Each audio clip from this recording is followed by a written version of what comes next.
the sun is closing in, and this warmer air has me thinking beachy thoughts, and I'm not talking about the frozen shores of Ganymede. In this episode, I'll be exploring the sounds of surf rock, island music, and beyond, and especially the splashy, drippy sounds of my massive Surfybear spring reverb pedal. Surf rock celebrated the sun, sand, and surf culture of Southern California in the early 1960s through acts such as Dick Dale, the Chantays, the Ventures, the Surfaris, and the Astronauts. Yes, the Astronauts. The basic elements that define this sound are: it's almost entirely instrumental. Vocals are sparse and rarely present. There's an extensive use of Fender guitars and amps, especially single coil pickups such as the Stratocaster, but also sometimes Jaguars or Jazzmasters. Heavy flat wound strings led to heavy plunky pizzicato style playing. There's also a prominent use of tremolo bars to frequently do wavy vibrato pitch bends. And most importantly, the sound is drenched in drippy spring tank reverb. Let's start by exploring the sounds of the father of surf rock, Dick Dale. Being of Lebanese descent, he employed the Byzantine or Arabic scale in his music, including his famous song Misirlou. Key elements of his sound included playing directly into an outboard reverb that then fed into a Fender amp, and he played Stratocaster outfitted with thick, heavy strings. In fact, he had his Stratocaster customized to be able to handle flat wound strings as thick as 16 gauge. In my case, I'm using 11 gauge flat wounds, and even for those I had to add some additional springs to the floating bridge. To emulate his effect chain of outboard spring reverb into amplification, I'm going to start with my Surfybear pedal, which is a real spring tank, and I'm going to feed that into the Joyo American sound, which emulates a variety of Fender amps.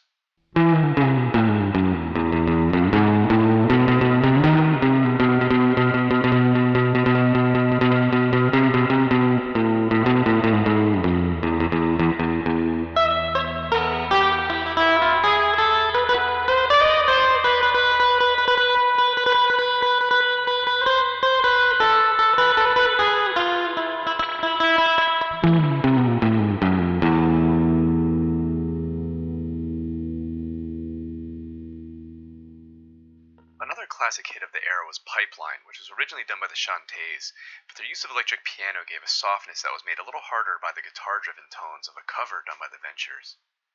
We'll start with a sound known as drip, because it sounds a bit like drips of water, and this is achieved especially by gently palm muting the string with the base of your hand.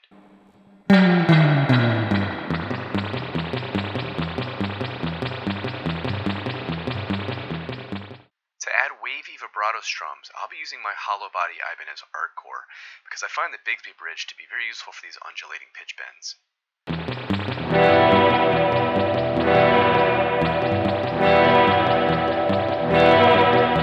Finally, the lead will be a more gritty Stratocaster tone, straight into the Surfybear reverb, but less drippy due to no palm muting.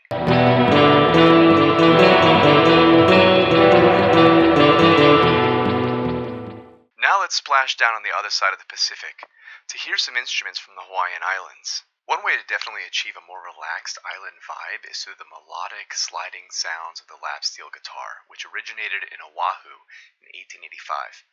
The great thing about my Rogue lap steel, aside from its very affordable price tag, is that it has a single coil pickup to feed its dreamy, wavy sounds through effects. Let's do that while playing a classic that put it on the map, Sleepwalk by Santo and Johnny.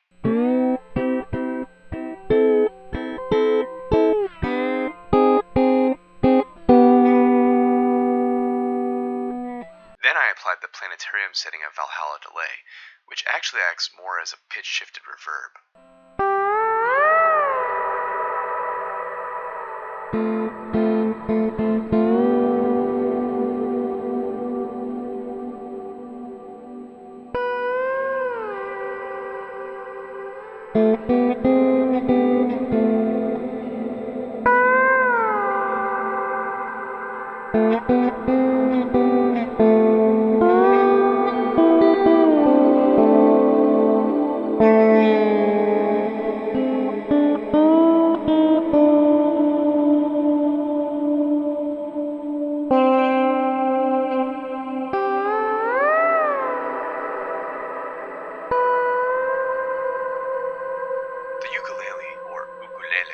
Also appeared in the late 1800s as the result of immigrants from the Portuguese island of Madeira bringing over small guitar-like instruments such as the braguinha. Ukulele is tuned GCAE, which equates to the tuning you get if you cable a guitar in standard tuning on the 5th fret. So let's play one such song, Daisies of the Galaxy by the Eels.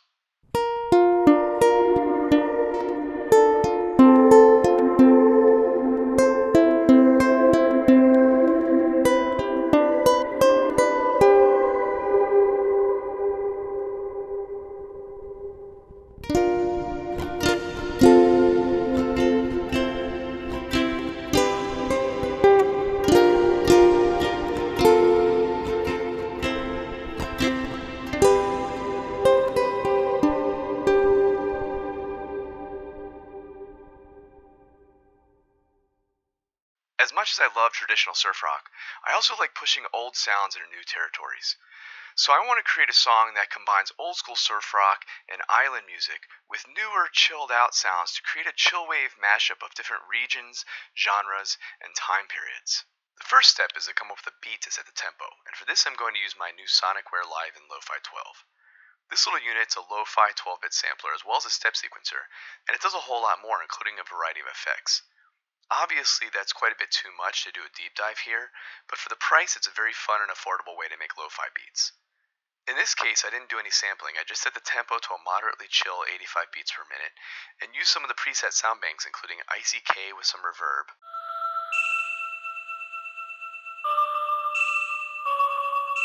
G-cut with delay,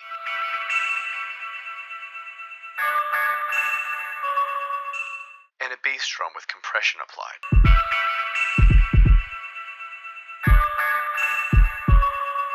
The way I played this sort of ended up with a hip-hop or trip-hop vibe.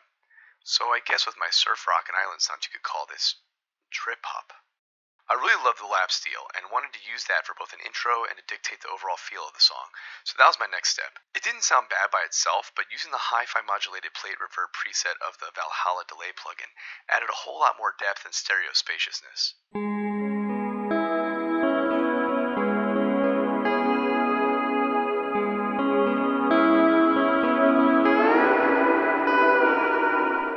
I wanted to capture the nostalgic core elements of surf rock guitar while maintaining a chilled out vibe. So I started with some strummed chords on the Stratocaster with flat-wound strings running into the Surfybear, making liberal use of the trem bar to create undulating vibrato bends.